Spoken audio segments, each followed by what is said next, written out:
Good morning. Melissa Lucia here. This is a very auspicious day. Today is the 9th anniversary of my Oracle of Initiation deck.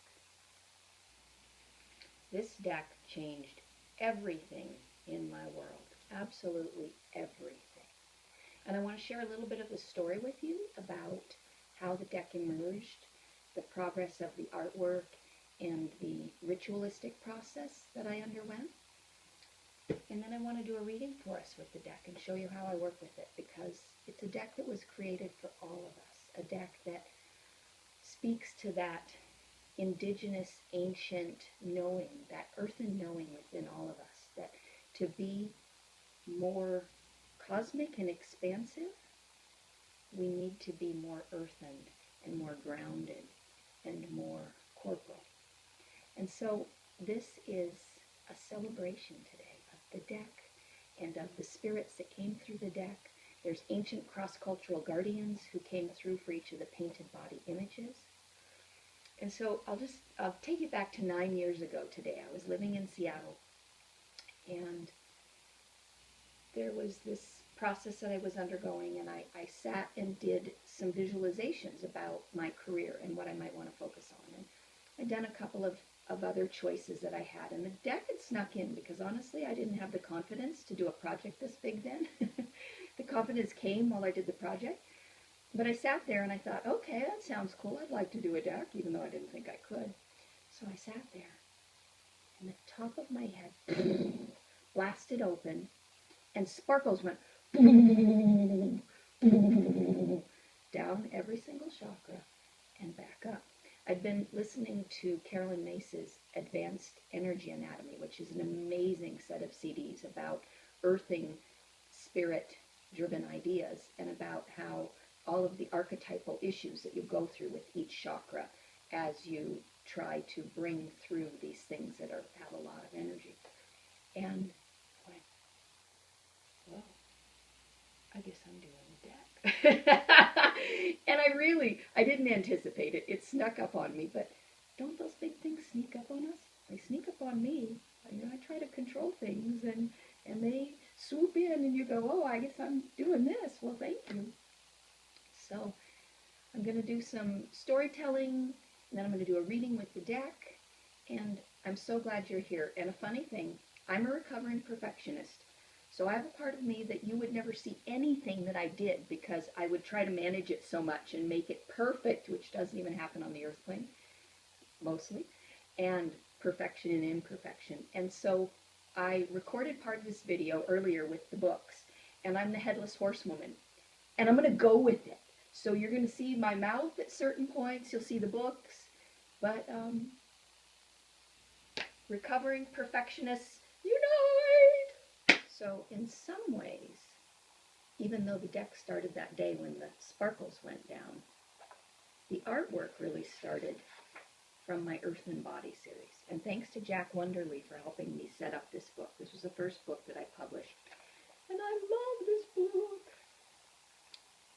So this was in Texas. This was when I was going to a horse ranch in Texas that I eventually moved to and doing women's retreats with horses. And I found this bone, this horse pelvis, it turned out. And I had this epiphany about being nude on the land, which I'd never done, and taking photos of myself. And I was so blown away.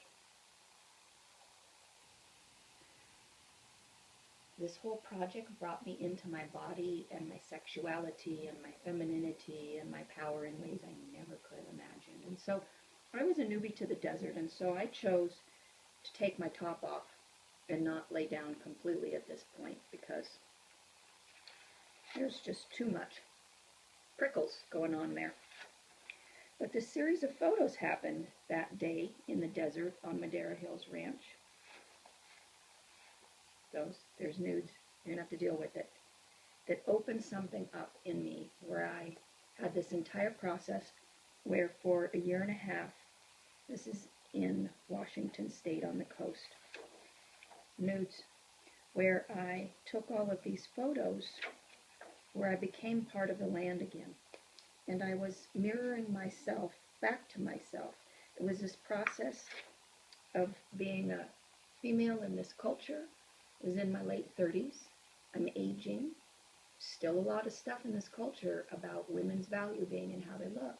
And I needed a process that blew through everybody else's judgment about who I was and what I looked like so that I could see who I was. And some of these were done as selfies. The word selfie didn't exist then. I've made a career out of selfies, taken selfies to another level. This was in Sonoma at a Northern European shamanism workshop. This was the first time I worked with graffiti. And this photo, Eagle Eye Graffiti, is what really anchored in a lot for me. That it was a time when I saw that I had my glasses off down in a graffiti tunnel. I'd found a handful of eagle feathers on the land, because that's what happens in my world. And the way that this photo is set up, it's nuts. You could have had a stylist for 45 minutes setting up the eye and the feathers and the graffiti. And this is when I'm half blind, topless, down in a tunnel under a road. So this is what really transformed things for me. So moving from the Earth and Body series, there's a little bit of it in here. When I moved to New Mexico, and I was about 3 years into the structure of the deck, and a lot of it had been downloaded, had been channeled, but the artwork wasn't coming through. And there were all these dreams, these amazing dreams about animals and human shape-shifting. And I thought, oh my God, how am I going to do that? I was painting, I was doing monotypes, I was collaging. It was all flat. I needed movement, I needed light, I needed vitality. I didn't know how I was going to do that. So this is a prototype book that I've made about the story of the Oracle deck and the Painted Body series. Because after the Earth and Body series trained me to follow and to trust and to surrender, and this rawness of the nudity and being a woman alone on the land, I was ready to take it to another level. So as I said, a little back up here. I grew up in a family of artists and a family of adventurers, parents who did infant photos of me in graffiti tunnels, Paris in 1984 with the graffiti I was in love with, exploring abandoned barges with my dad, playing in the mud. So I was trained for this from the beginning. I fell in love with horses, and part of this story that we need to recognize that sent me off on this 7-year vision quest was that in 1992, my husband Chris died of cancer. He was 37, I was 33, and that was what blew me out of this paradigm, this old paradigm of constriction and fear and people-pleasing and perfectionism, where I was trying to control life and have the facade things that satisfy people, but clearly that wasn't what was ultimately going to satisfy me. And so after Chris died, I fell in love with horses. Here's some more of the Earth and Body photos that I showed you already. And there was this whole process where I came into myself. I came into my body. It's like an Inanna underworld process where I let go of all my earthly senses of power and prestige, and I became raw and real, looked at my shadow. And out of all of that, I moved to New Mexico after Texas and the horse ranch. And I fell in love with the land, like I'd always wanted to be in love with a partner. And it happened with my art in the land, which ultimately may be more sustainable than another human being, honestly. This is a ghost ranch. This was one of the first times I went to my Rainbow Canyon, and I was still doing the Earth and Body series. And I had another epiphany for the painted body artwork that became the artwork in the Oracle. And I was driving along in New Mexico, and I saw myself ritually painted. Really? And right about the same time that week, I had found some graffiti down in a graffiti tunnel near where I lived in Santa Fe that was speaking to me on a level that they had never spoken to me. And I've been a hip-hop fanatic since I was a teenager, and to me, hip-hop, graffiti, all of that, it's ancient indigenous knowing that's coming through now. They're the modern day griots and bards. That's what the rappers are.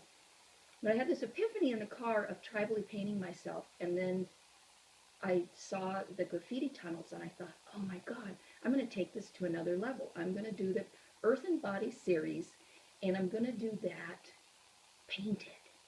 I thought, oh, yeah, we're going to do that. I've been doing photo booth pictures also since I was a teenager, well, actually a child, with props and hats and jewelry and scarves and masks. So I've always been a person who brings a lot of props into my work. And so this was the first time that I went down into graffiti tunnels. This was in 2008, June 2008.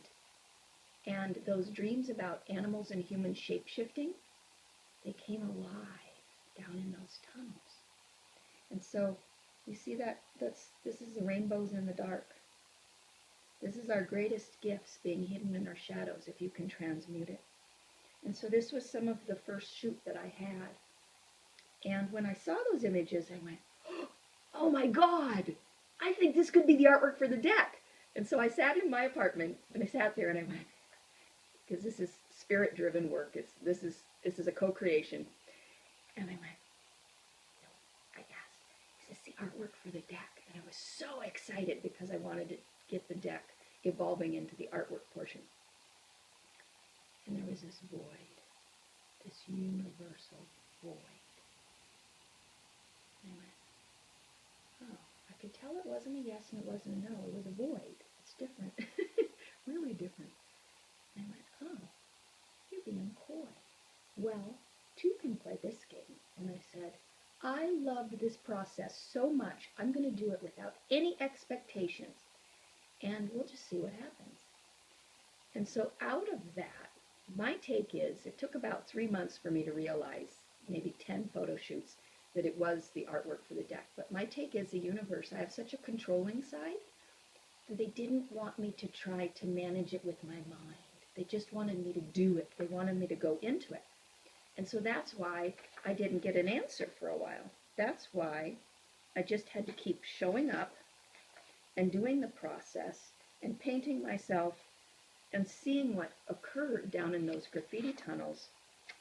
And then, after I'd anchored it in enough and figured out how to get out of the way on another level, because Lord knows we need to get out of the way of our destinies, that was when I was told, yeah, this is the artwork for the deck. I think it's been 41 or 42 shoots now, somewhere between 40 and 50,000 images, because it was a ritualistic process.